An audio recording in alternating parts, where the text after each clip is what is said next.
The Honorable Member for Kiharu.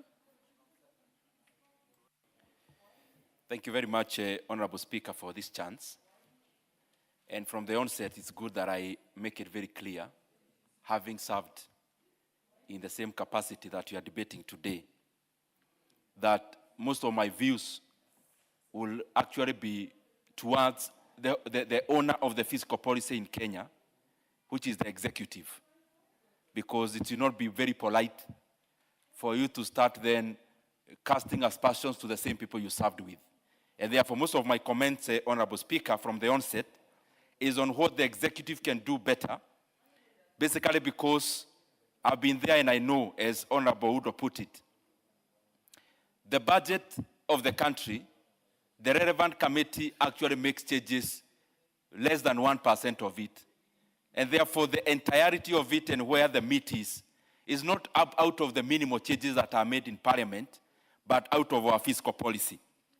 Honorable Speaker, we are currently debating a budget of around 4.89 trillion Kenya shillings, meaning we are almost going to 5 trillion. Probably, even by the time we are debating the appropriations bill, maybe we'll be cruising around 5 trillion Kenya shillings. Honorable Speaker, this is unprecedented. But of note is that we are making an ordinary budget for extraordinary times. Honorable Speaker, I have gone through the report, and I have gone through even what was tabled by the Treasury, and I see they fall short in realizing that the global economy, which the Kenyan economy sits in, is in some waters that are difficult, and which we actually need to do something in the budget in terms of reprieve of Kenyans in the oil sector, and especially in prices.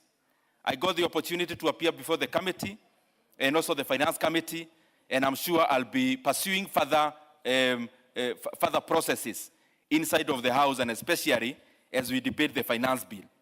Honorable Speaker, the country does several interventions in terms of growing the economy. One is on the monetary policy, which mainly is based on stability in the employment sector, inflation, and exchange rate. But the more far-reaching intervention that is done by any government, which Kenyan government should do, has been done by other governments, is a fiscal policy. And fiscal policy is anything about budget, revenue-raising measures, debt, and anything else in between. And Honorable Speaker, to start on the first one, which is debt. I have seen the fiscal deficit currently as it was proposed by the National Treasury. And Honorable Speaker, it is mind-boggling that the current fiscal deficit is actually the highest we have ever had at the beginning of the financial year. And I say at the beginning because, as Kenyans now know, this is a moving target. Where we start is not where we end. And definitely, where we started at 5.5% of the GDP is not where we are going to be at the close of the financial year as we move towards making the other budget in April. Honorable Speaker, currently, Kenya has borrowed in excess of 13 trillion Kenya shillings. I know this even sounds like an abnormal figure, that the current national debt is in excess of 13 trillion Kenya shillings. But how has the graph been? President Mwai Kibaki's time, it moved from 600 billion to around 1.7 trillion Kenya shillings, meaning he borrowed around 1.1 to 1.2 trillion in his entire 10 years. Honorable Speaker, from 2013 coming to 2022, the national debt moved from around 1.7, 1.8 trillion to around 8.7, meaning we borrowed around 7 trillion in the 10 years. But Honorable Speaker, currently, the national debt has moved from 2022 to date by more than, is actually going to 4.5 trillion Kenya shillings. It seems there is a rush that one of the targets the government is aiming to actually break is to go in record as to be the one that borrowed the most within the shortest time possible. Honorable Speaker, currently we are borrowing 4 billion Kenya shillings every day. 4 billion, including today. And this is in net terms, meaning refinancing or the money borrowed to pay the previous loans are actually not included, Honorable Speaker. The other thing that we must be very mindful of is that even beyond what I'm reporting, I've not even talked about some illegal debts. One of them goes by the name called securitization, which I have asked all the relevant committees officially to give Kenyans any document anywhere about securitization. There is none, even in this parliament, Honorable Speaker. I've also not talked about illegal debts like the Taranta board, Honorable Speaker, a loan of 45 billion Kenya shillings that Kenya will pay an interest rate of 100 billion in 15 years. The second thing that I want to highlight, Honorable Speaker, is the decimated development budget. Honorable Speaker, what goes into serving Kenyans directly is the direct development budget. And Honorable Speaker, as we see, as members of these committees can actually tell, there is a whole difference between the budget we are reading today and debating and what is going to come out in what we call exchequer. Honorable Zamzam, you don't debate by yelling. Press a point, the speaker may see you. Honorable Speaker, what I'm trying to say is that the amount of money... Zamzam, what's your point of order information? Mheshimiwa Spika, haiwezekani kuwa aliyekuwa chair wa budget toka huko 2022 mpaka sasa ndo anakuja kuona makosa ambaye yeye angekuwa amerekebisha akiwa hapo. Kwanza atuambie, yeye anasema siku hizi tuaboro bilioni 4 kila siku, wakati ule hapo nyuma zilikuwa zinapotea bilioni 4 kila siku akiwa na urais wao wenyewe. Kwa hiyo atuambie, akiwa yeye chairman alifanya kitu gani kuzuia tusiweze kuomba hizi pesa kila siku, na kwa nini hakuweza kuzuia yale mabilioni ya mapesa yaliyoibiwa na mabagi wakaachia President Ruto hii nchi kama iko zero, haina chochote. Walitaka taifa iende chini, lakini naye Mungu ni nani? Wakashindwa. Tulia, umeacha hiyo kiti ya chair. Honorable Speaker, that is actually that is why the reason there is for members of parliament to sit and listen. Because if you could have listened, you could have not interjected, and instead of informing, you actually parade your ignorance before the House. Honorable Speaker, as I go to the other issue of development budget, it has been coming down. And I see, please relax, Honorable Zamzam. You need just to check you need to check the records. The kind of borrowing you are doing is unprecedented. It was not being done in the previous years. This is a record, Honorable Speaker. Honorable Speaker, as I go forward, the issue of education, that, Honorable Speaker, it is important for us to take education very, very seriously. And I will highlight 3 scenarios in terms of education. Our brothers and sisters currently volunteering as JSS interns are looking at us debating in this House. And they expect nothing short of us, Honorable Speaker, passing our budget that will confirm all of them, the 44,000 of them, into permanent and pensionable terms. And not from January, Honorable Speaker, of next year, from July of this year, when the financial year starts. Honorable Speaker, I call upon this House that as we process this budget, TSC must take over this budget and confirm all the 44,000 JSS interns. Any shortfall in the budget, we are going to deal with it in supplementary one, Honorable Speaker. But we cannot continue to subject our brothers and sisters in this kind of working condition.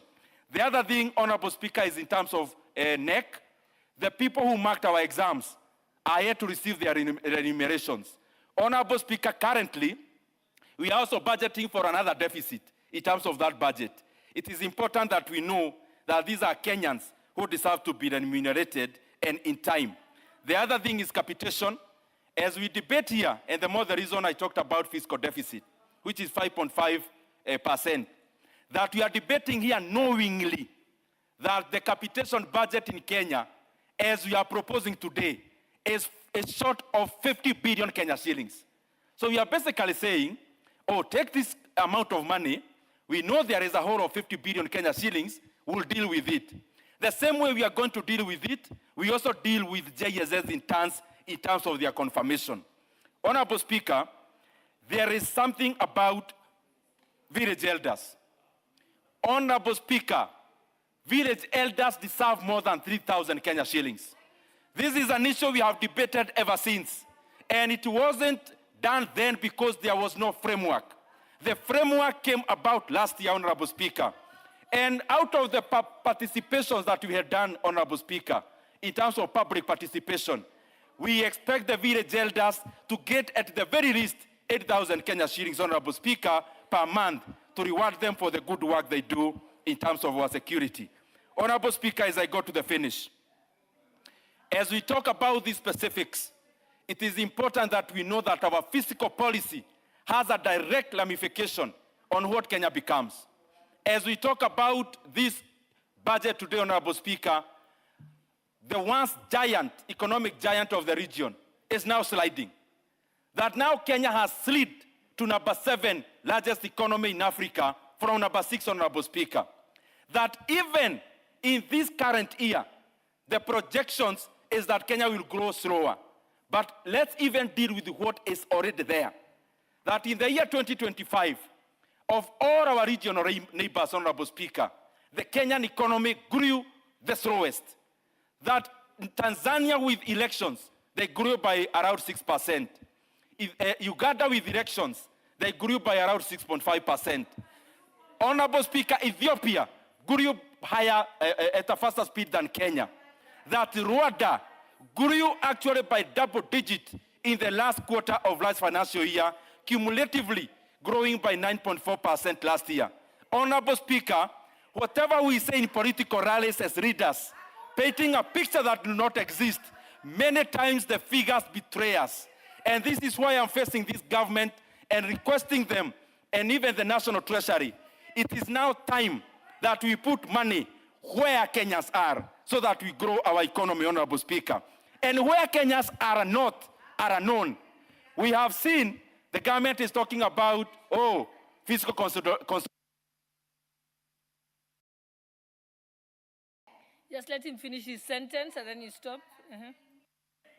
Honorable Speaker, please, Honorable Member, please relax. I'll give you a chance. Just let him, because he's finishing, he's winding down. Let him complete his sentence because his time is up anyway, and then we come to you. Honorable Speaker, part of where Kenyans are not is the kind of mechanisms we see government talking about, fiscal consolidation, Kenyans to tighten their belts. Kenyans have no belt to tighten.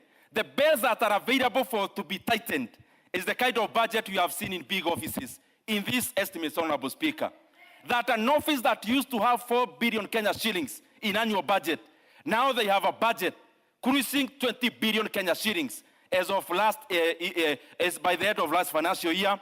Currently, they're asking for 13 billion, and for sure, they are going to overshoot it. Honorable Speaker, it is time to cut the fat, Honorable Speaker, starting from the top, so that we stop this kind of profligate expenditure, Honorable Speaker, at the expense of Kenyans. I submit. Yeah, Honorable Zamzam, what did you have to say?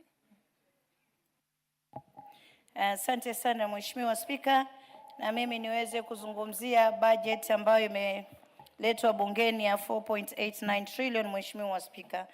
Mheshimiwa Spika, ni dhahiri kuwa